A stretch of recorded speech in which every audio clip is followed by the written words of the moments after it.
Hey there, you wonderful listeners. I have a question for you.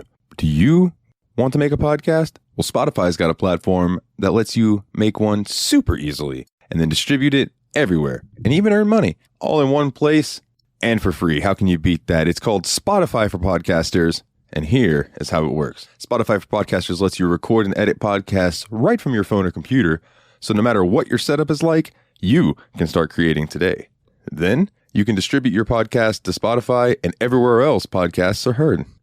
Video podcasts are also available on Spotify. And when you want to take conversations with your fans to the next level, there are Q&A and poll options available, and those are the best way to get them talking. With Spotify for Podcasters, you can earn money in a variety of ways, including ads and podcast subscriptions. And best of all, it's totally free with no catch. Ever since I've discovered Spotify for Podcasters, it has made doing my shows like the Steam Machine Podcast, Yabs Pod, and the JRPG Report much, much easier to do. Like being able to just go on there, record them, upload it, boom, it's done.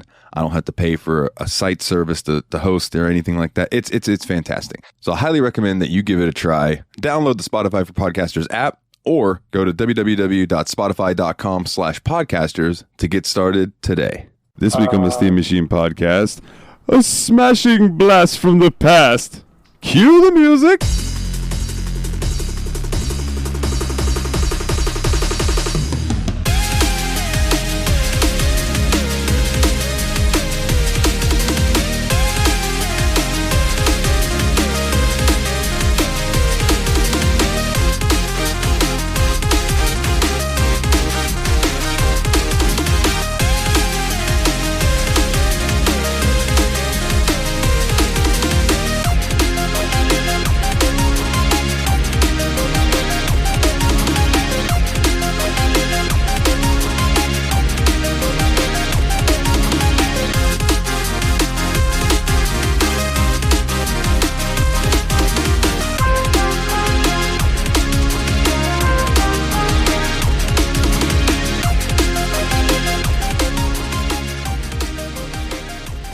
Hey everybody, and welcome back to another episode of the Steam Machine Podcast. My name is Dalton, and joining me as always are my good buddies.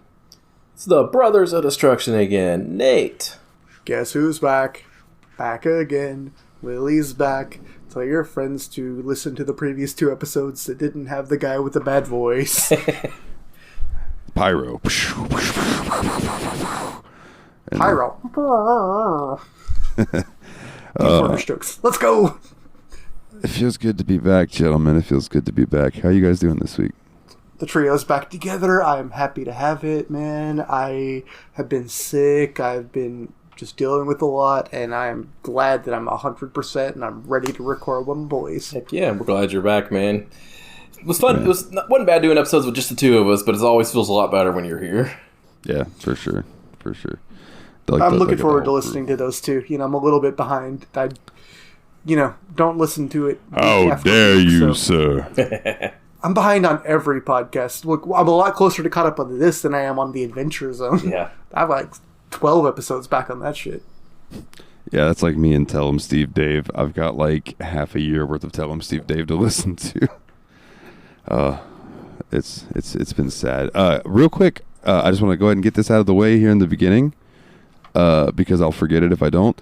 I want to give a quick update on the Fantasy League before we jump into what we've been doing this week. Yeah. Did you finally have a game released? We had a game release. We did. All right. The Steam Machines Bangin' Gamin' Ollie Ollie World came out. Okay. And Ollie Ollie World got an 85. Ooh, very good. So that's what, plus 10? Plus right? 15. That's 15 points, buddy. Okay, right it's out, off at 70. Okay. Right out the box. Let's see, some other releases came out this week, so let me try to find them really quick. Sifu, which I guess is a martial arts fighting, like a fighting brawler type game, for Oregon Donor, which I believe is Jeremy, got a 79. Respectable. So it's serviceable. Yes, but definitely respectable. Chad from Skulltula Fuckers, 'cause I love that name. He picked Windjammers 2 and Dying Light 2 Stay Human. Ooh. Dying Light 2 got a 77, and Windjammers 2 got a 78. Okay.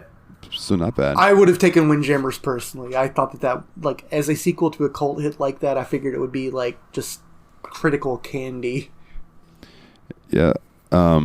It didn't go as high as I thought it would, but it got decent. I was thinking that both of those would be at least an 80. 80, yeah. Personally. And as far as pickups, Phil went hard trying to make up for that Babylon's Fall thing. And he picked up Crusader Kings 3, Royal Court, Lost Judgment, The Kaito Files, Trek to Yomi, and Oxenfree 2, The Lost Signals.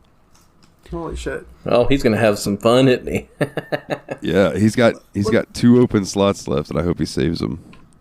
There's no way Crusader Kings is anything but a fucking baller game. Like, I can't imagine Crusader Kings coming out and being like, oh, critics hate this one. Oh, I'm sorry.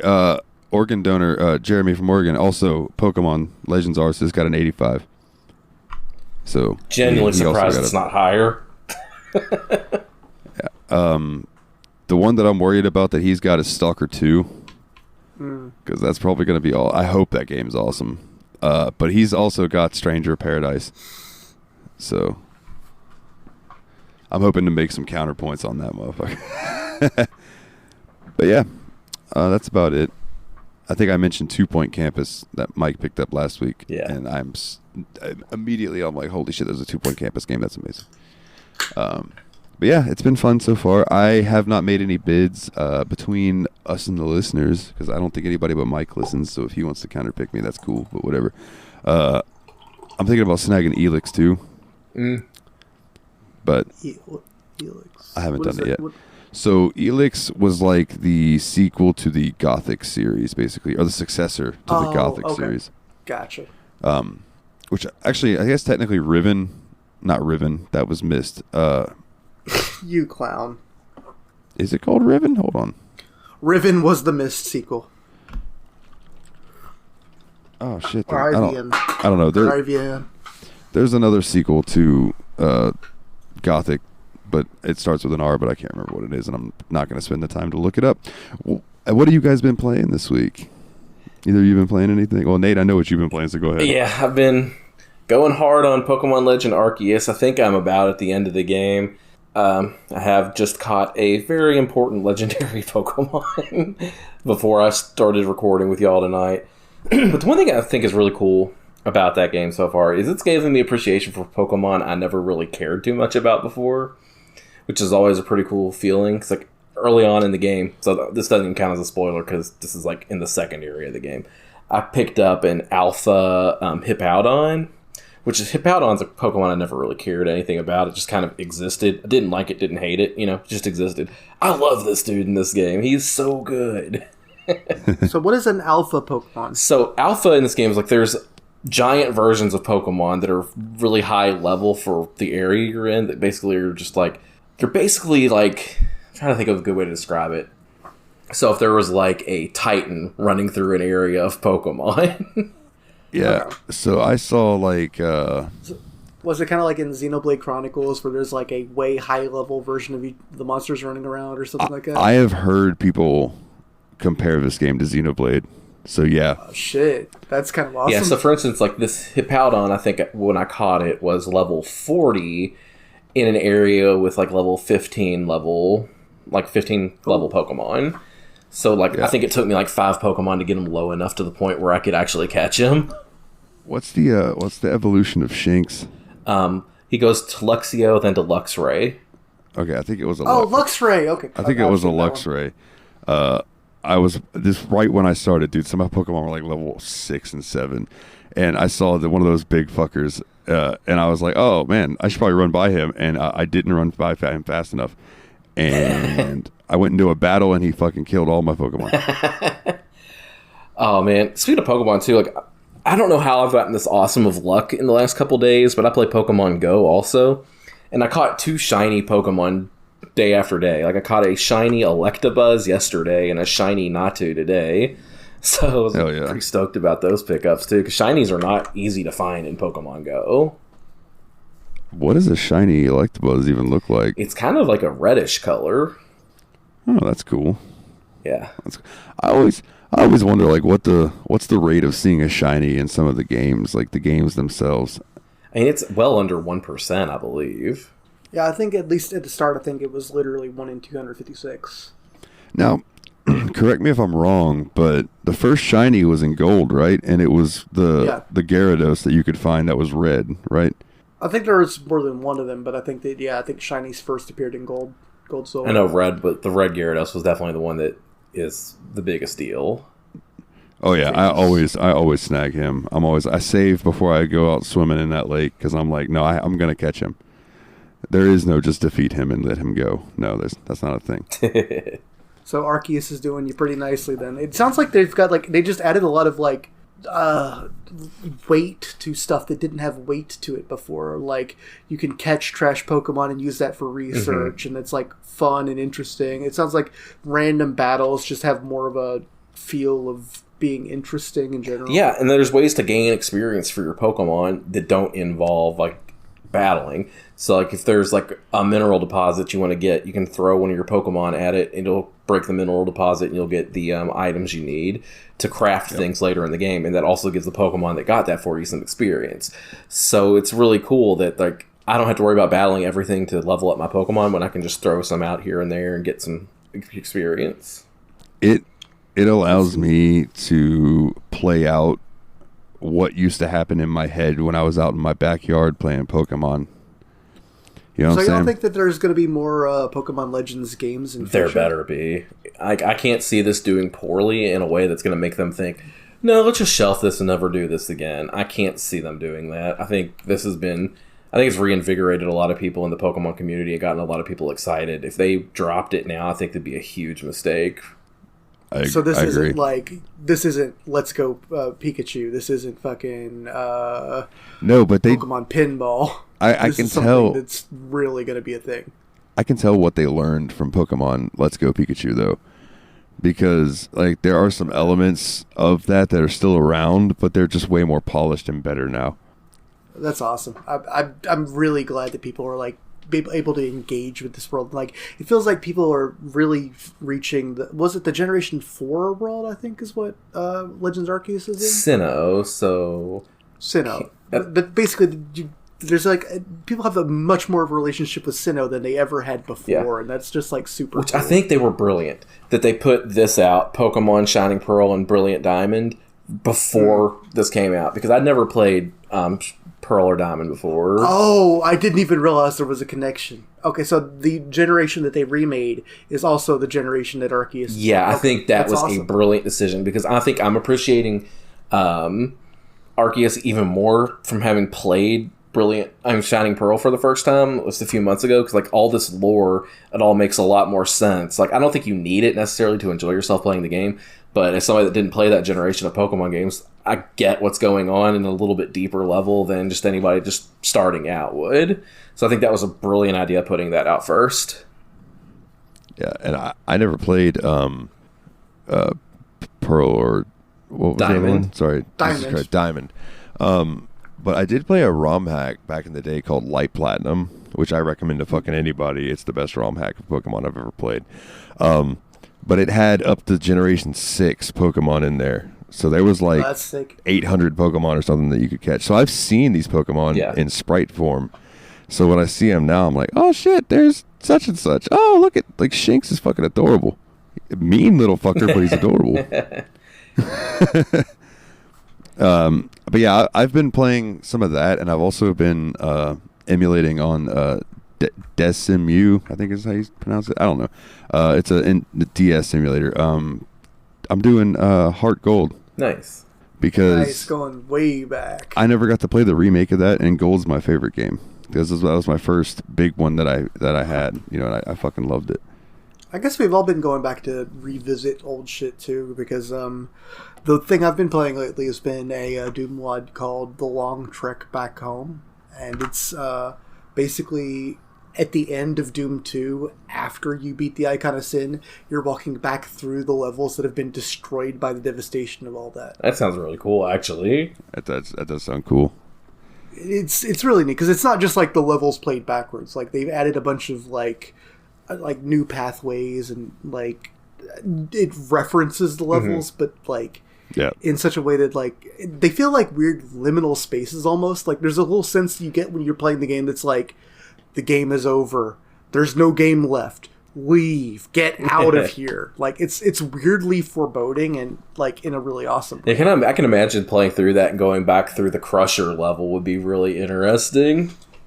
I'm looking forward to getting to there. That's still quite a long way off. I'm only up to Blood Falls right and I know now, that's like closer to the beginning of Doom 2 than the end. So, but I'm looking forward to Crusher. That actually is like one of my favorite levels. So now, are there enemies for you to fight still, or is it just literally? The levels have been repopulated, and the enemies left are. It is a little bit more difficult than the original Doom. Like, I'm playing on Hurt Me Plenty, and it's significantly harder than UV was on the original. I was just curious if it was just like, for some reason, like the way you described it, I was picturing it like a walking simulator in like a Doom. Yeah, where you just it feels that way.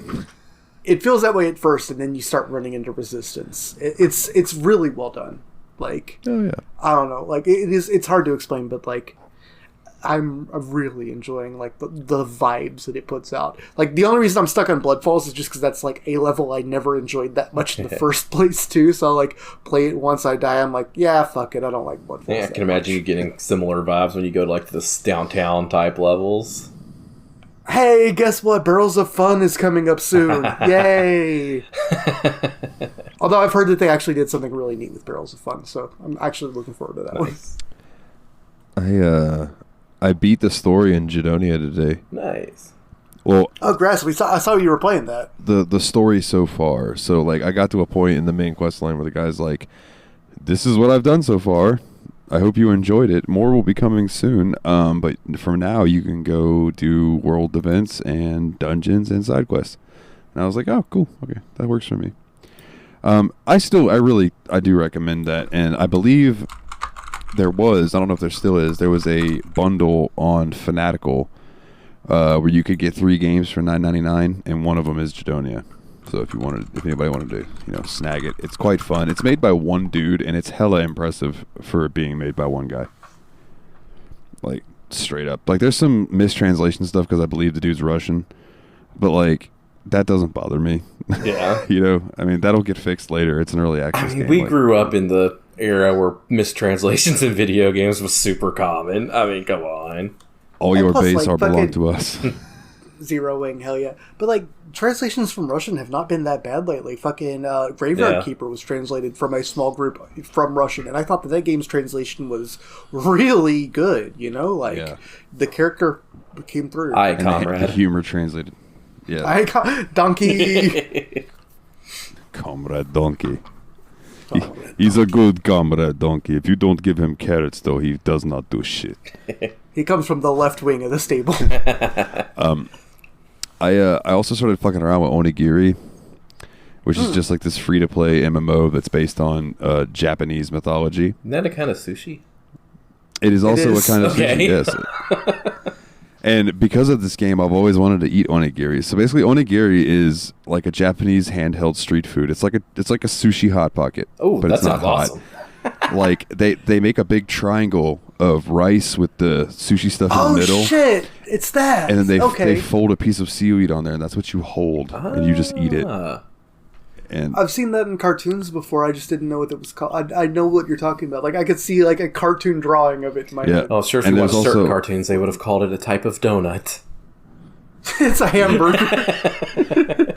No shit. That's exactly, in that episode, he was eating onigiri. Oh, was it onigiri in that episode? Okay. Yeah, and they called it... Jelly donut.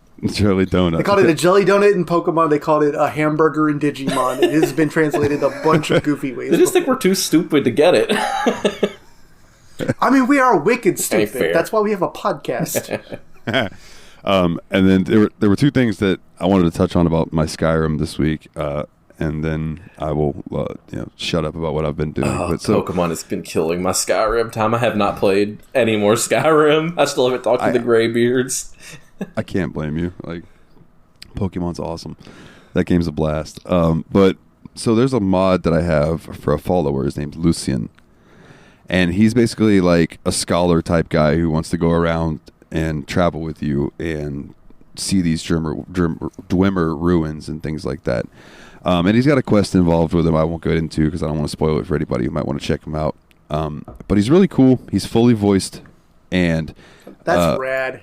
I respect the shit out of modders that actually put in a fully voiced character, because you're putting your shit up against professional voice acting, and it's usually better in the fucking Elder Scrolls universe, which is one that's had Patrick Stewart do voices and shit like that. Linda Carter is in Skyrim. Yeah. Like, you are putting your face up against some heavy shit. But one thing I like about Lucian is you can train him. Like, you can talk to him and train him in different stuff. So you can, like, make him better with two-handed. You can teach him spells. You can teach him to be better with armor. You can teach him how to sneak. And when you start teaching him how to sneak and you guys are sneaking around together, he goes, I am vengeance. I am the night. I am making noise. Oh my God, I'm so sorry. That's really good. It cracks me up every time he says it, dude. Like, I just don't get tired of it. But yeah, he's one of my favorite followers. Another fully voiced follower I recommend is Inigo, who is a Khajiit. He's awesome. He's fully voiced. He's got like over 3,000 lines of dialogue. Doesn't matter. The moment you say the name Inigo, immediately one voice pops right into my head. Mandy Patinkin. Inigo Montoya. My name is Inigo Montoya. You killed my father. Prepare to die. Well, my friend, Inigo kind of talks like this when he talks. Okay. He's this one. He doesn't say this one though. To be fair, that is how Khajiit just talk. Yeah, that does. Yeah, I could actually. Now that you mention it, Inigo Montoya could be a pretty good Khajiit. So I'm down. Inigo. One of the cool things is, like, he's programmed to say some shit you wouldn't even think of. Like, one time me and him looking for the 21 clawed cat. You're running around with him. I was running around with him one time, and I had changed some of his gear, and I had forgotten to give him boots, right? And we were running around, and I went to sleep in a bed, and we woke up, and I was getting ready to go out to the house, and Inigo goes, maybe today will be the day I finally find a pair of boots. And I looked at him, and he didn't have boots on. I went, oh, shit! So I gave him some boots. That's funny. Also, like, when you talk to him, he'll be like, I will hold anything you need, my friend, but if you give me a sweet roll, it will disappear. And sure as shit, if you give him sweet rolls, every now and then you'll look at him, and he'll just be sitting over there eating a fucking sweet roll. Like, it's awesome. You, Inigo. And there's a couple other followers that I use that are cool, but they're not nearly as cool as Lucian and Inigo. But the other mod that I have that I would like to showcase this week is Beyond Skyrim Bruma, which puts the town of Bruma and the surrounding area from Oblivion, from Cyrodiil, into the world of Skyrim. So I think it's near Falkreath. You can head up into the mountains and you can find the border to Cyrodiil. Now, you can do this in the main game. Like, there's the borders there. You walk over DLC, and it's like you can't go any further. And you're just like, oh, okay, so it's like an invisible wall. Yeah. But the mod puts a place there where you can open the gate, and it takes you to another world space, and then you're in this part of Cyrodiil. Now, these modders are working on, what is it called? Skyblivion, where they're trying to take Oblivion and redo it in Skyrim's engine like they did for Morrowind in Oblivion's engine. Because you can play more Oblivion, and you can play the entirety of Morrowind in Oblivion's engine. That's wild. So they're trying to do this with Morrowind and Oblivion in Skyrim, right? Just making the ultimate Elder Scrolls game. Right. That's basically what they're trying to do. You log in and it's like, welcome to Daggerfall Arena, fucking... It's like, yeah, they're making an offline Elder Scrolls Online map, right? And it's also in Fallout 67 somehow. But what's amazing to me about the Bruma thing is that, like, they have their loads, or LOD, like your low distance stuff off in the distance. And I had a tear, like a legit, like one little tear come to my eye when I ran over this hill, and off in the distance, in the pretty ass graphics that I have on Skyrim, I saw the Imperial City off from Oblivion. Like that opening scene where you see that, like that's the shot you get when you come over this hill, is just the Imperial City sitting out there. And I was like, oh my God, that is so cool. And then I tried to run over to it, and of course I got to a point where it's like, you can't go any further. I was like, damn it. But running around in the Bruma area is quite cool. Nice. And then someone put you in a wagon and said, you're finally awake. Dude, okay, so I'm gonna do this real quick. So I wanted to do I thought about streaming Oblivion, or doing maybe like a let's play of it. That way I can kind of role play my character and do voices and be silly with it, right? And then at the end, figure out some way to make it where I've sealed all the Oblivion gates, I've saved everything's done, but all of a sudden one Oblivion gate appears, right? And I go, well, that's like my character would be like, that's weird. I thought I sealed all of these. And then he would walk through it and it would do like the weird like time thing, right? And then it would come to black and my character would be like, what in the and then it would, you look up and he'd be sitting in the back of that fucking wagon. And then just have it go, you're finally awake, and then end with the Skyrim music. And then that would be like the continuation, is that would be that character going into Skyrim. Nice. So that would also give me a chance to fuck with my stats a little bit when I start Skyrim, so I don't have to start a complete fucking level 1 person. Like, all right, so what was I in Oblivion? Let me just okay, player, advanced skill, yeah, all that jazz. They did change some of the skills between games though, so you have to delete like the one that, I don't know. I think they deleted one. Yeah, there's a lot of skills that you don't have, like athletics and acrobatics and all that shit. It's all gone. Make an athletics check, Dalton. He rolls a D420. Oh fuck, my D20 is way over there. Or I would totally roll that for you right now, but I it's too far out of You know reach. what? I'll do it. I didn't really have anything planned. I just wanted to make a joke. Keep going with the podcast. I don't really have anything else to touch on before we get into this week's game, unless you guys do. No, I'm good to hear some O-dubs. All right, we got a double dose of O-dubs this week. Double shot. dose. Gotta love it. Oh yeah, because we got the original and we got the reimagining. Let's go. Yep. All right, so I'm going to start off with Crash Bandicoot: The Insane Trilogy, because that's what we used to play Crash Bandicoot 1 this week. And that was released in 2017. It was developed by Vicarious Visions, who I think did an absolutely banging job. It is a compilation of remasters from the first 3 games in the Crash Bandicoot series: Crash Bandicoot, Cortex Strikes Back, and Warped, which were all originally developed by Naughty Dog for the PlayStation. And some of you younger listeners might know Naughty Dog from Uncharted or The Last of Us. Oh shit! Yeah, damn. What an award-winning ass No studio. kidding. Right? This game was released as a timed exclusive for PlayStation 4. And then Windows, Switch, and Xbox One got it a year later. A year later, yeah. Received positive reviews from critics and sold over 10 million copies. Can I also say, I think the idea of a timed exclusive where you get the game 1 year later, like, that seems kind of legit to me. You know what I mean? Like, it gives the console its own little bit of, like, special feeling, but, like, it doesn't lock everyone else out of the game. And I think that's, like, that's neat. Yeah, I can definitely dig it. Looking at you, Ratchet and Clank, and Persona 5. You motherfuckers come to PC so I can play you for this fucking show. Yeah, the Insane Trilogy did change a couple things, which we'll touch on, but for now, we're going to hop over to our other O-dubs, which is Crash Bandicoot. Or I guess it would be more like Crash Bandicoot. Is a 1996 platforming video game developed by Naughty Dog and published by Sony Computer Entertainment for the PlayStation, the original PlayStation. The game's premise chronicles the creation of titular tit. He said tits. Side note, Game Sack, a YouTuber that I watch, anytime he has this little edit that anytime he says something like titular or anything like that, he just cuts to himself, looking at himself, going, "Did you just say tits?" And it cracks me up every time.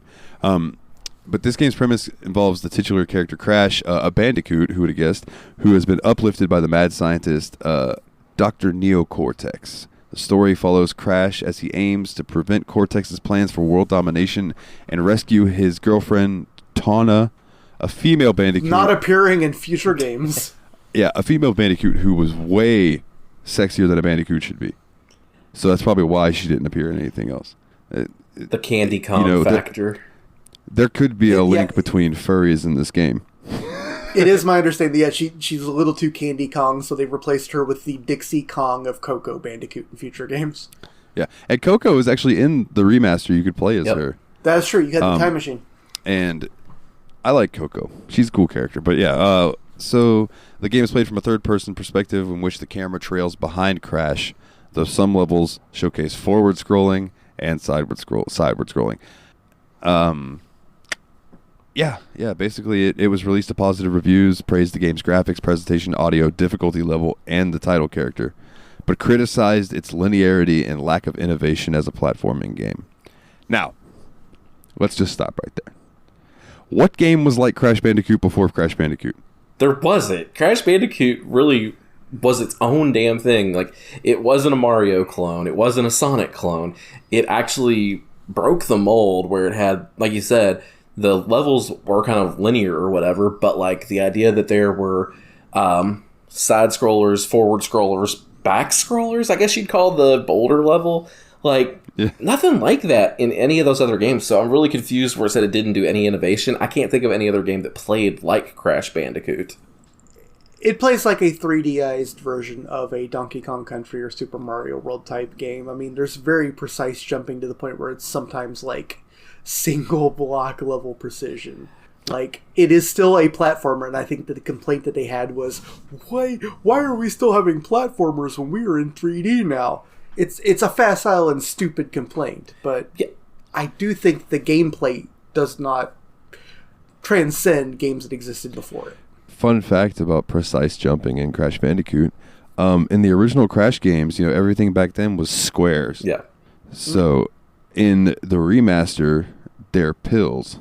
So there's this rounded edge, so you don't have that where you can like land with Crash's tiptoes and be all right in the remaster.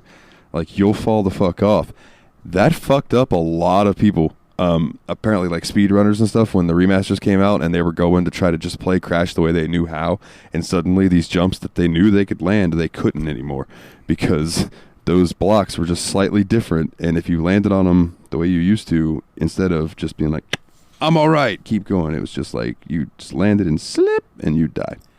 That's ironic because, like, I feel like pill-shaped collision is actually smarter, but as a game player, I expect square collision.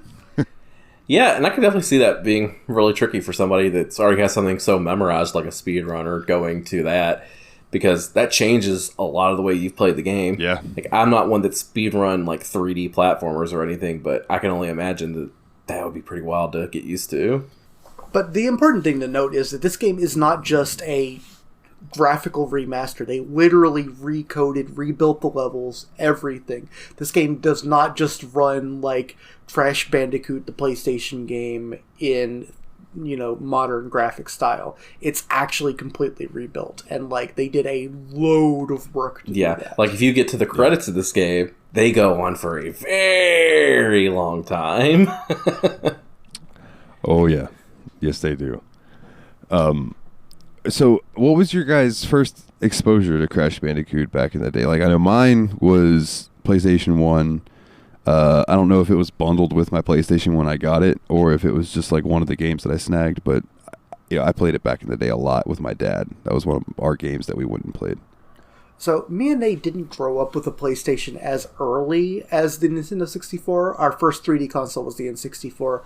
We went back and bought the PlayStation with money I saved from a summer trip at one point. So like it took us a while before we got to PlayStation 1 games. So we didn't have as much nostalgia for the PS1 as the N64. Crash is a series though that we were just like, yeah, these are the platforms of the system. We bought them. We had the trilogy at one point, the same as we had the Spyro trilogy. And so we definitely had these relatively contemporaneously with the series. Like, if we didn't have them when they came out, we must have bought them at Funko Land or EB Games or one of those places. We had them like a couple years after they came out. Okay. I want to. I didn't get them right away either, unless because it was this weird time in my life where like the PlayStation was technically mine, but my dad was buying games and playing games on it. So obviously, like I was just playing the stuff that he probably enjoyed, which is how I ended up playing Tomb Raider and Siphon Filter and Metal Gear Solid. Not bad picks. I mean, those are some of the all-time PlayStation 1 games for sure. Yeah. So and then of course Crash Bandicoot. And man, if there's one thing I remember about the first game, and I was going to touch on this later, but I'll bring it up right now, is that, like, I remember this game being stupid fucking hard. And going back to it, it wasn't as hard as I remembered until I started trying to get the extras. Like, going through the levels themselves, which we'll touch on the levels, I'm sure in a bit, but just, it wasn't so bad, dude. But going back and trying to get the time trials, and then there's the gem that you get for breaking every box on a level without dying. And there was more than one time I got to see that screen that said, "Hey, congratulations, you got all the boxes. Oh, but you died. Yeah. You motherfuckers." But I don't know, man. It's always stuck out to me as one of my favorite platforming games, and I think that the remaster was really, really good. Now, so that first opening scene I thought was incredible. When you boot the game up, just before you even get into the game, and it's like a smashing blast from the past, and it shows all the boxes and stuff, and the Brought to you by Vicarious Visions. Yeah, and the old graphic style, and then Crash comes in, and he's all polygonal, and it just looks old school, and stuff starts falling into that machine and coming out looking pretty, so he does the dive in there, and then comes sliding out, laying on his side like you're going to paint him like a French girl, and he just kind of slides out there like that, and then he falls on his head, and then it's like boom, and it brings you into the menu and stuff. What were your first thoughts like when you booted up the remaster and you saw how it looked, like especially that first level in Crash, because that first level's so goddamn iconic? Yeah, the funny part about that is, to me, is this trilogy is just how I picture the series now, like the Reignited trilogy. I went, like you said, with Quake and Reignited. like, so I went back, like I actually got a ROM of Crash Bandicoot 1 so I could compare, and I was like, I forgot exactly how the PlayStation 1 games looked, because in my brain, for some reason, this trilogy is how the Insane Trilogy, not Reignited, whatever. The Insane Trilogy is just... Reignited is the Spyro. I thought you were referencing the Spyro Reignited trilogy. That's my bad. But the Insane Trilogy is just how I think of the games now. Like, because I guess I've seen some gameplay of the Insane Trilogy, and that's just how my brain processes the game. When I went back and played the PlayStation 1, I was like, oh, this is how it's supposed to look. So I was not even surprised by the graphics. I was like, yeah, this is a beautiful game, like it should be. But I mean, that's also what you said about Quake too, and I think that's like the sign of a brilliant remaster is when you make a game that feels like how you remember the game looking. Like that's just beautiful and brilliant, and I have like that. I agree that's exactly how this did. Like until I looked up video of the original game, like it felt like I was playing just recreations of the original. Yeah. Like, just with more resolution or whatever, you know? Like, you could have told me, oh, you're just playing the original game on a scaled-up emulator, and I would have bought it. I mean, then you look up what they actually did, and you're like, oh, shit, they put a lot of work into this fucking thing to make it look like that. Yeah, it's gorgeous now. And spoiler alert for a future episode of the show, Spyro Reignited trilogy is extremely similarly done. Like, it looks how I remember it, but if you go back and look at videos, oh my god. You know... My whole experience with Spyro, I do have the Reignited trilogy, I just haven't played it, but my experience with Spyro was a fucking demo of the first Spyro game. That was what I played, and I played the shit out of that demo. So I look forward to playing this one day. Open world. It's just like so expansive. Yeah. And like I feel like Spyro and Crash are like conceptually very opposite games. Like the ideas that Crash or that Spyro grew into would become like Banjo-Kazooie and games like that, you know? Yep. Whereas Crash Bandicoot is a very focused... Crash Bandicoot basically becomes Mario Maker. I see that for sure. Yeah. I could get that. So, do you guys have any favorite levels or favorite bosses? You might. Okay, so if you don't know the level by name, that's fine. But like, if you want to kind of let's throw a description out there. Yeah, I definitely have a favorite, and it's one that I mentioned a little bit earlier because I do think it was groundbreaking and completely different than anything I'd ever seen in a platformer before, which was the Boulders level, which is basically like the Indiana Jones. Yep. You're being chased by the boulder, and I remember it being a lot harder than it was. I don't remember it being signposted as well. But I played it on the PlayStation 1 emulator as well, and it was pretty much one-for-one recreated. So it was better designed than I originally thought it was.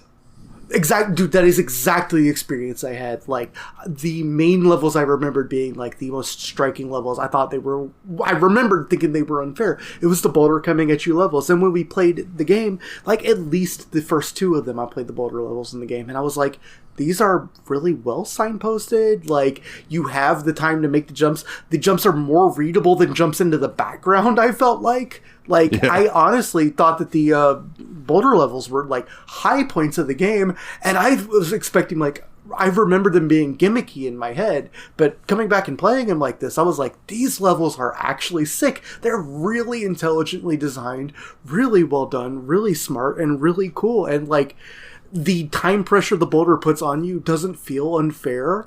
Like, it worked out in a really cool way. And like, yeah, I don't know. I played those using the joystick, but like I think you could play those on the D-pad and they'd also be great. Yeah, I was actually going to mention joystick versus D-pad because I remember playing back. This Crash Bandicoot one's an old PlayStation game. It came out before the days of DualShock, so you were playing this on it does not support the DualShock. You were playing this on a D-pad.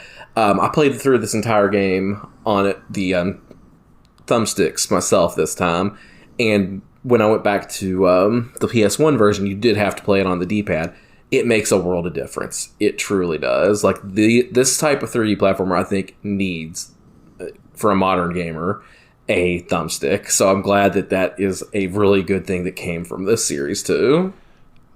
Well, the irony though is most of the other levels I felt better playing with a thumbstick than with a D-pad anyway. It was just the bolder levels that I really felt needed that extra precision. See, I caught myself using the D-pad a lot on the levels that were side-scrolling. Especially the side-scrolling and the ones like the temple level where you kind of are in the background and forward and all that. Like, and all the bonus levels, all the Tana's levels, all of Engage's levels. Like, I couldn't imagine playing those. Yeah, I played everything stick this time. The Engage levels are such a pain in the ass compared to the Tana levels. Oh yeah. Oh my god, they're like the Tana levels are a breeze in comparison. I think that's intentional. I think like Tana's levels are the easiest, Embryos are the middle levels, and then the Engage levels are the hardest ones. Or whatever it's fucking Neocortex. Yeah, Cortex, yeah. Yeah, Engage. I said the Engage, which is the Nokia cell phone. There was an Elder Scrolls game released for that.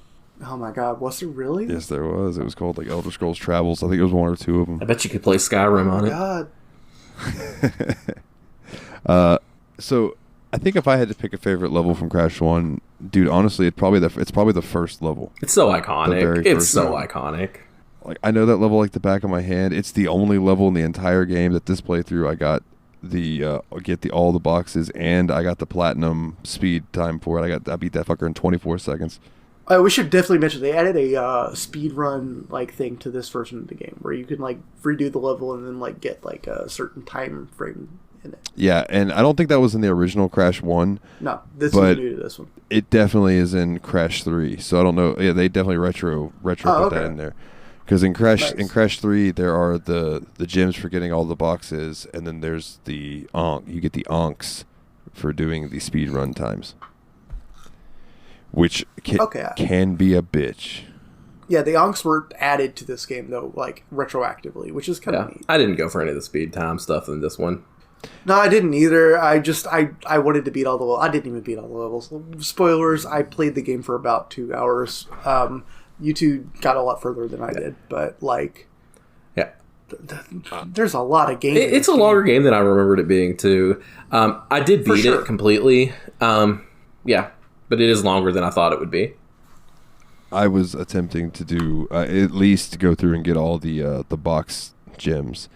I quickly gave the fuck up on that when, like I said, I got the 2 levels in a row that were like, hey, you got them all, but you died. Sorry, doesn't count. Go fuck it. I also think it has a backtracking mechanic too that I'm not super fond of, where there's some gems that you have to get before you can go back to previous levels and get the other ones.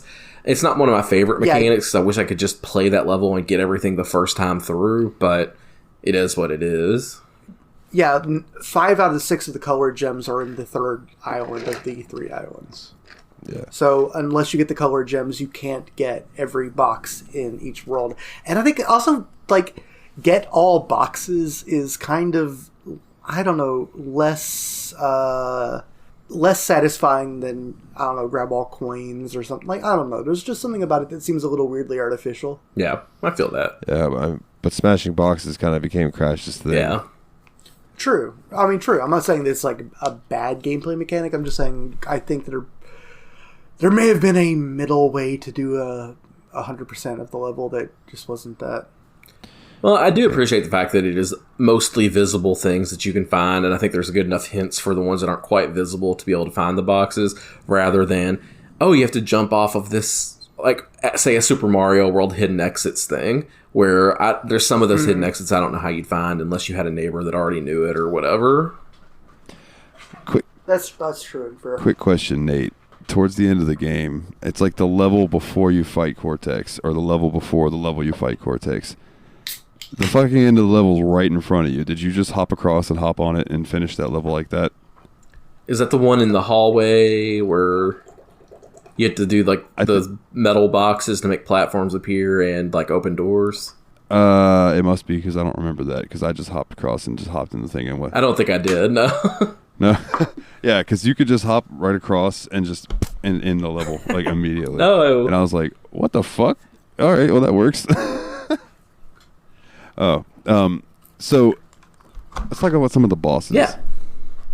The first boss that popped up was the iconic, I don't even know what he would be, like an islander or whatever, Papa. Yeah, it's like an island chieftain or whatever. Yeah, and that fight, I remember like thinking it was a pain in the ass when I was a kid. You just literally jump on him 3 times. He doesn't hit you if you just jump immediately. Yeah. So like, yeah, and I remember once I figured it out as a kid, I was like, oh, dude, I'll never have an issue with this again. And then, yeah, when I went through it this time, it was like, bop, bop, bop, dead. Like, oh, it's over. And the funny thing is, like, I also remember that being a tougher fight. So I made sure when I played on the PS1 to play back up through Papu Papu. No, it's that easy on the PS1 version. It really is. Like, there is literally no difference between those two fights. It's ridiculous, because I remember that being a lot worse than it was, but it was really just as simple as we made it out to be. You just jump on Papu Papu 3 times, he can't really hit you. Yeah, as long as you can avoid that big spinny attack, which is not that hard to avoid. I never even let him finish the spinning attack. You just jump on him, and he's like, he doesn't move. I died more times to the backswing on the Papu Papu's attack than anything else. Oh, yeah, the backswing will get you. Because I just did not realize I had to wait for him to pull it up. My personal least favorite, I love the character, but I hate his fucking fight, is the second boss. Ripperoo? Is Ripperoo. Yeah. The fight's not fun. I love Ripperoo as the character. Because it's just, you have to memorize what things he because he has a pattern that is set. It's not like he follows Crash. It's not like that. There is a set pattern that you start to realize, so you know when to jump on the TNT to set it off where he'll get hit by it. I do think Ripperoo was the neatest design of all the bosses. Like, and like it also kind of made me think of like, oh shit, 90s cartoon Australia. He's Rocco's Modern Life. And then the boss after that is Koala Kong, which is, dude, I got fucked up by Koala Kong a couple times because I just got like the shoot back mechanic is a little unfair, where it's like I got cock blocked by a little fucking minecart taking my hit for him a couple times. Yeah, you got to time it. I don't know, like, yeah, but like I got too conservative with the timing too, and it was just like, oh no, he just gets right back into it. So you have to, I don't know. Yeah, I died a few times. You have to respect it without over-respecting it. That just sucks.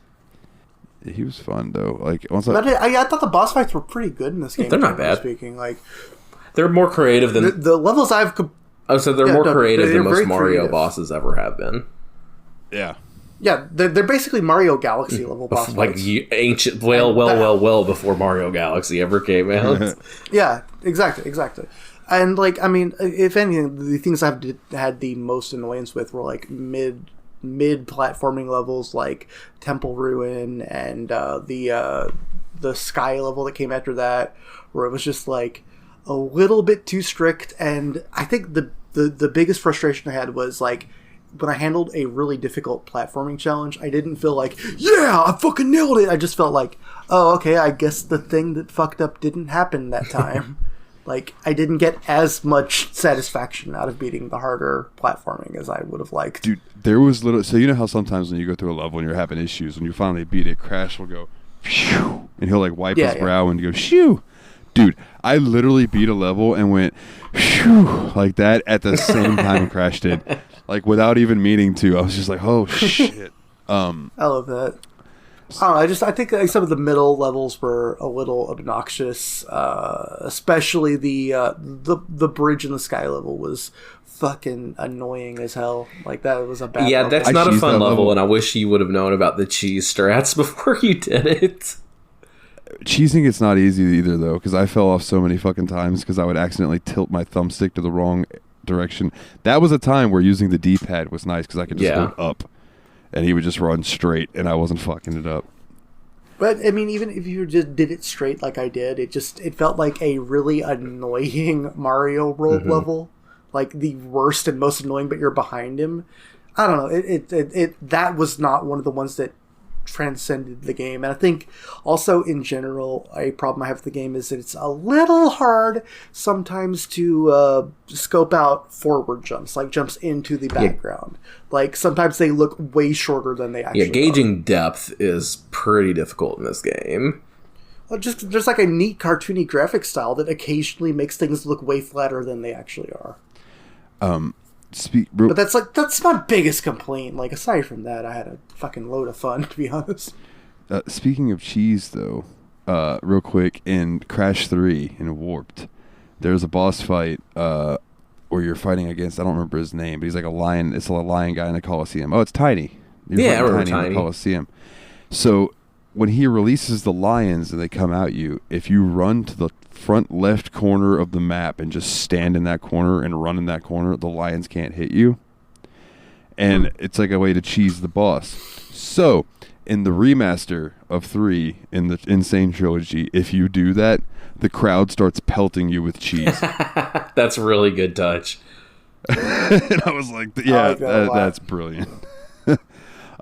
So the next boss after Koala Kong was Pinstripe Potoroo. That one was kind of a pain. I didn't like that one as much as the other ones, because it was basically just hide behind a piece of furniture, wait for your opportunity where his gun is out of ammo, and punch him, and then run and hide again. Yeah, and God forbid you didn't stand behind the right part of the chair and a bullet hit you, and you fucking died. Yeah, I had several attempts on that where I just got hit for what seemed like no good reason. Yeah, same here. And he was a bit of a bitch, but like, I remember when I beat him, I was like, all right. But I take back what I said about Ripperoo. My least favorite fucking boss fight in this entire game was fucking Dr. Nitrous, or Embryo.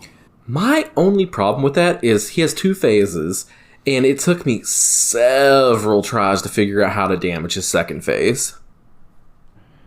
Yeah. Oh, you just like fucking had to jump on his head, right? Yeah, but there was no real indication for that. Like, he had to stand on... Oh, yeah, no. Like, and I was just like, do I spin on him? Nope, spinning got me killed. What do I do? So it feels like a quarter muncher game from something that isn't actually an arcade game. Yeah, and if you don't jump on his head right, like if you don't jump high enough, it'll kill you too. It's a pain. Yeah, the first phase I liked a lot. I thought the first phase was a really good boss fight. The second phase just felt like, why'd they do this? Yeah, why? Yeah, that's... And then the only other boss in the game, if you don't count Stormy Ascent, is Dr. Neo Cortex.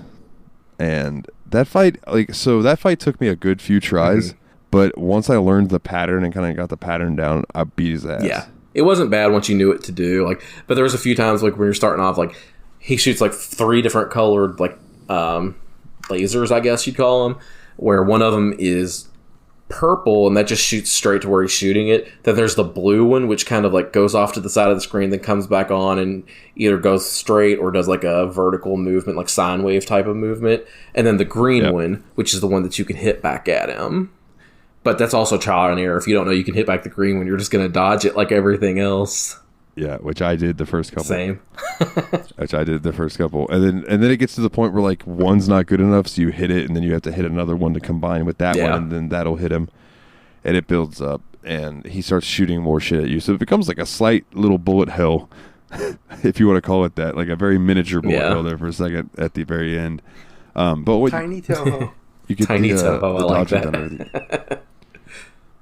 You beat him and you're reignited with your girlfriend and all is right in the world. At least as far as you know. And she never appears in the series again. Yeah, it's because Crash was so happy he fucked her to death. Oh my god. Finally. So, I know you probably didn't, Willie, but Dalton, did you attempt Stormy Ascent at all? Yes, I did. How did you do? I got to the second or third checkpoint and then said, fuck this shit. So if we haven't explained Stormy Ascent is a bonus level that was originally built for the original game, but it was about 4 times longer and way harder than most levels, so they just kind of cut it. It was available in Game Shark if you played the original game, but you couldn't get it normally. They just kind of removed it.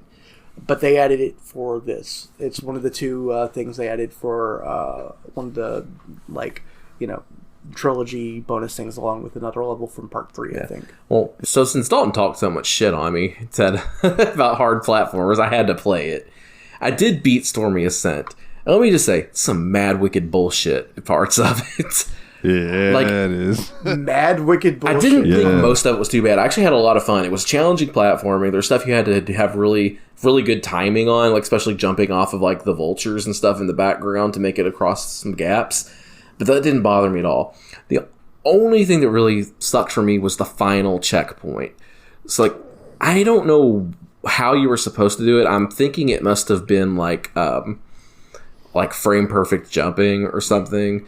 Because like there was this one section close to the very end, like even like it was like the last 3 jumps of the stage where like there were 2 of those platforms that go out of the wall, into the wall, out of the wall, into the wall, but they were on the same cycle going out in at a space where you can't really jump it the way that you would normally do it unless I think there must have been like a frame perfect input to get it to land. So I died there several times until I had like, you know how when the game starts feeling pity for you after you die several times in a level and it gives you the Akuaku mask? So like I had the Akuaku mask. So there were also those spike things that you could actually stand on them under the platform. So I just decided to damage boost, take that spike, then jump on it, jump, and made it to the end of the level. I don't know how you were supposed to do that without damage boosting. Like, unless, like I said, it was a frame perfect jump, which sucked. I watched Rosie from PlayStation Access do it on a stream one time. I don't remember how she did it though.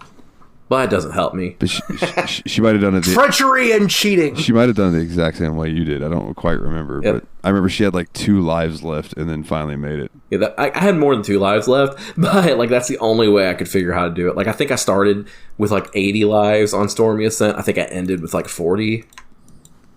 So like I'm not going to say I did an amazing job and it was a breeze, but I think it was really fun until that last checkpoint. There was just a lot of challenging stuff that was actually for the most part sight readable, which is the sign of a good level design. Yeah, that is good. Yeah, I'll tell you another level that was in Crash. Just real quick because we skipped over it and I forgot to bring it up. That I thought was really cool was like I think it's called Lights Out.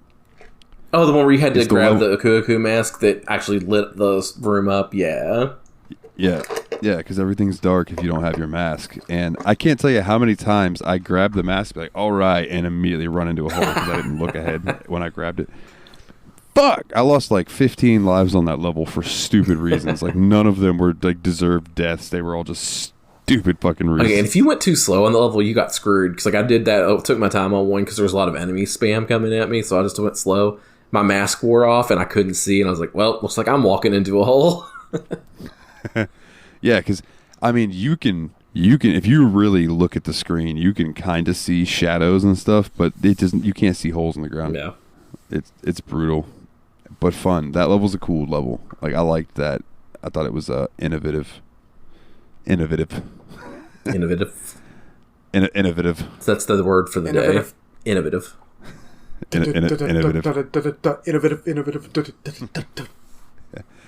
But yeah, man. I mean, I know I looked through this game with nostalgia glasses, but like, it still holds up in my opinion. And this remake or remaster, whatever you want to call it, was fucking tremendous. Like, I couldn't have asked for a better redesign of this game, personally. I mean, I feel like you definitely get the idea of why this game was popular when it was, and like you get the full feeling of the level design and all that, and maybe you don't always love every level of the game, because Lord knows I didn't, but I came out of this with a lot of respect for the designers, for sure. Oh, by the way, do you know what they called this game when it was in development, before they actually came up with Crash Bandicoot? No, what was it? So this was on the Wikipedia page as well, so if you go and look at it, I'm sourcing this from Wikipedia, so this may be wrong. But when they originally came up with the idea of the game, they were like, okay, so it's a game for you jumping into the background. That's like the main game mechanic, right? So it's basically a game where you're looking at Sonic's ass the whole time. So we call it Sonic's Ass Game. Yeah, that's right. Yeah. And Sonic's Ass Game was the working title for quite a while when they were making it. Also, there's I thought you'd like that. there's an interview with Arx Takana, with the guy who did Crash Bandicoot. I don't remember his name. It might have been Dan Tanguay or it might have been Dave Calvin, one of those guys.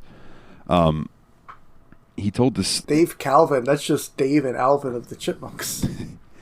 He told the story about how when they were doing Crash Bandicoot on the original PlayStation, that there are like ways that he took RAM and stuff like that from inside the PlayStation and used coding in the discs to have it pull from the PlayStation so he could make like certain parts of the game run smoother. Oh, wow. And so he could keep the game at a speed of 60 frames a second, that it would literally turn other things off in the PlayStation. Yeah, it's obviously a technological marvel when you look at it. Like, it does shit that the PlayStation wouldn't be doing for 2 more years. Yeah. Like, I think the original game came out in like 1996, and it was doing shit like from not decades, but it was doing shit from years later. Like, it is a really optimized, really well coded game, obviously. Oh yeah. If is there anything else you guys want to touch on about this before we give it into a rating? We got it covered, my dude. All right. I feel like we've nailed it. We've told everyone it's a fantastic adaptation of a fantastic old game, and I think that how you feel about this game is just going to come down to whether you think it holds up today. Yep. I'm going to give it a solid 8 Wumpa Fruit out of Aku Aku masks. I think I'm going to have to go a little harsher just because I didn't love a lot of the stage design. I'm going to basically say, again, like, sometimes the platforming just isn't as satisfying as I would like, but, like, when it's good, it's fucking great. The audio, especially, is fantastic. Like, not just the music, but yeah, the incidental sounds, everything. And I will give it 7.5 Aku Aku masks out of 10. I'm actually surprised that I'm giving this the highest score out of everybody. I like this game, and I respect a lot of what it did. I think you can't deny that Crash Bandicoot was impactful for the future of platformers, and it did things. I do think it did things a lot that no other platformer had done before, and for those reasons, I give it an 8.5 Aku Akus out of Wumpa Fruits. But it's just mostly because, like, I think it holds up. It's still really fun. I think it has its problems for sure, but I think what it did for platformers moving forward was huge, because I just think there was a lot of things that it did that nobody had done before. I know you don't think so, but I kind of do. Oh yeah. Well, that's what's up, gentlemen. That is our Crash Bandicoot stuffs. Now let me get these old show notes pulled up here. Next week was Willie's. Oh yeah, it's my pick. So I guess I have to choose the next game. So I have chosen a game that I have played and almost beat, but haven't quite finished. I'm going to delete my own save file on it too, so we're all at the same level when we play it. It's a little indie game that is quite fun, called Downwell. Nice. Okay. That's one I've been looking forward to playing for quite a while. It's been sitting in my Steam library. I've never played it. So I'm pretty happy to get that one checked off and see what that's all about, because it sounds really cool. I don't know if you like the fucking cartridge system from Gato Roboto. That's in this game as well, basically. So. Oh yeah, that'll be cool. I look forward to it, man. Then let's see. Okay, let's give a special shout out to our Patreons. Of course. What's up, Patreons? Shout out to all you guys, with an extra special shout out to Nate Sir Cogsworth, 7th of Juniper, Jeff, the original expendable old Jeffy Lube himself. Thank you for the boost in your pledge. Enthusiast Jeff. And then Arisa Adam. Shout out to his podcast, Revival and Extinction. Hell yeah. He just did Extinction. I believe they're covering Arceus. Yep, he just did a review on Pokemon Arceus. Yep, I gave it a listen already. It's a good episode. I recommend you check it out. Yep. Shit, yeah. Yep, for sure. He's a good dude, and plus he has an Australian accent, and who doesn't love Australian accents? Crikey. And, if you want to join the Patreon... That's racist. Sorry, Adam. I have been watching a lot of Crocodile Hunter recently. I just got this whim to watch it the other day. It's been wonderful. if you want to join our Patreon, it's patreon.com/the Steam Machine Podcast. Just $1 a month gets you the episodes early, and you get to hear our little bullshit before we start. Here lately, I've been finding little lists to go through and things like that. It's been a good fun time. I believe today we did a top 15 difficult platformers thing or some shit like that. Yep, and a list of the top Crash games. Yeah, before we forget, please. extra shout outs to the original Expendable Jeffy Lube for the boost in his pledge this week. That's right. Oh, okay, yeah, I did say Did that, you? but I believe Willie was also saying, "Hey, Jeffy Lube" at the same time, so I think it just started out. But thank you for saying it audibly, though. I appreciate that. I thought we forgot. I just wanted to make sure we got that in there because you the man, Jeff. And also, big hugs. Also, I do want to send a shout out to our buddy Paulsh, because I'm recording this through an M-Track Solo, which he got me for me and him to do some music together and stuff. So if my mic sounds especially good this week, thank him. And if it sounds awful, send him your hate tweets. Yeah, Dalton just continually outpacing us in the microphone department with me and Willie and our blue snowballs. Hey, you guys sound good though, man. You're very easy to edit, which is nice on my behalf. So let's see, where was I at? Patreon. Oh, okay, yes. If you want to come join the Discord, it's you should bit.ly/TSMP Discord, all capital letters. We have votes on some of our episodes, although lately I think we're doing more host picks, but we are still taking votes for games each month, so definitely show up, and also just fucking come and hang out. We've made a new channel for the Pokemon games because there's been so much Pokemon chat. I did that so I could avoid spoilers. That's smart. so I just kind of pop in there from time to time. But there's also pictures of pizzas, and there's also just like fucking people that know way too much shit about fighting games and anime are just like talking all that knowledge. It's crazy up in there. Also, like, if you're listening to this and you're a music head, please come join and talk to me on the music channel. It's very lonely in there. I'm the only person posting anything. But yeah, I love our Discord, man. Everybody's super awesome, and I believe the game that's winning their poll, which the listener poll will be the game after Downwell, is going to be, I believe it's Star Wars Jedi Outcast 2. Yeah, Star Wars Jedi Knight 2, Jedi Outcast. Yeah, so that game is like renowned for, I think, having the best lightsaber combat up until the newest Star Wars game came out. Wow, I actually never played Jedi Outcast. I played Jedi Knight 1 and I played Dark Forces 1. This is exciting. Also, the current show poll, the one's going to be the next long game after Jedi Knight 2, is extremely close right now. There's like a 1 vote separation between Amnesia: The Dark Descent and Hyperdimension Neptunia Rebirth 1. So if you want to see one of those games more than the other, get in there and take a vote, because that is really close right now. Yeah, huge difference between those two games too. Like, damn. Yeah, one is a happy-go-lucky JRPG with some cute anime girls, and the other one is an abysmal horror game that's gonna fucking seep at our souls, or at least it used to be. I don't know if it still holds up. We'll see, but it's gotta be better than Blair Witch. Yeah, hopefully. But poor old... You're making that face like we didn't play any good horror games. Come on. This October, we did some good ones.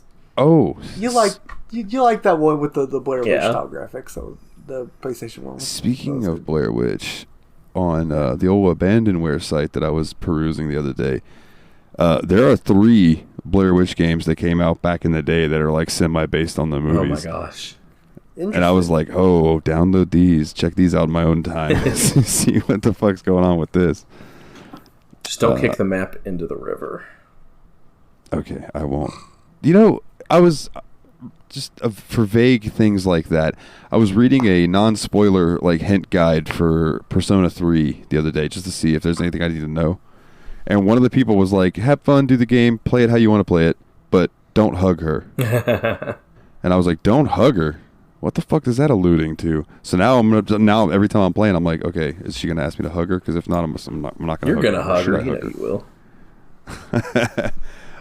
I'll hug everyone that listens to this podcast. I'm the hugging king. Yeah. I'm the Bailey of hugs. Wait, Bailey is already the Bailey of hugs. Not anymore, though. It's an open market. Oh, shit, really? Real quick, a few quick more links, then I'm going to pass it over to you guys to do your plugs and stuff. If you like the intro music to the show, go to nilethenightmare.bandcamp.com. You can pick up my music there. If you want some merch and you want like a cool shirt with our logo on it, or like just the one with Steamy on it or anything like that, you can go to tsmpproductions.threadless.com and you can find all kinds of merch on there for our stuff, and some of my stuff for Nile the Nightmare as well, I believe. And if you don't want to remember all of those links that I just said to you, and if you just want them all in one succinct place, it's bit.ly/The Steam Machine Podcast, capitalized phonetically. You're good to go. All of the shit's on there. It's our website. You can find our episodes on there. You can find links, all of that jazz. And speaking of links, there's a link on there to one Turtle Bear Man's Twitch, which I'm going to let him plug now. Yeah, if you like the retro game garbage like me, come follow me on Twitch at twitch.tv/TurtleBearMan. Also post on Twitter and TikTok, so those are fun places to find me. Also, Turtle Bear Man. And Willie, you got any recs or anything you want to throw out there this week? Any plugs? Man, I don't have anything of my own to plug, but I think I mentioned it a while back, but if anyone's looking for a cool Doom mod to play, Time Tripper is so fucking sick. Like, just play Time Tripper. It's awesome. Oh, yeah. And if I have a recommendation this week for anybody, and I know it's not Halloween anymore, but go on YouTube and search Rhett and Link. Everybody knows who fucking Rhett and Link is, and if you don't, it's Good Mythical Morning, guys. They have a video called Rhett and Link's Night of Terror, and it's a little horror short film that they did on TikTok in little sections, but then they compiled them all together and put it up onto YouTube. It's like 22 minutes long. It's very entertaining, and the song that's in it will haunt you, and it's so fucking good. Boo. So You're haunted. that's my rec for the week. Boo. Boo. I'm scared. Better say goodbye when you're talking to me through the Ouija board, or I'm going to haunt your ass forever. Phasmophobia joke. Anyway, before we fall down the... I can't even talk. All right, we're going to wrap it up here for the Brothers of Destruction. I am Dalton, and as always, guys, take it easy.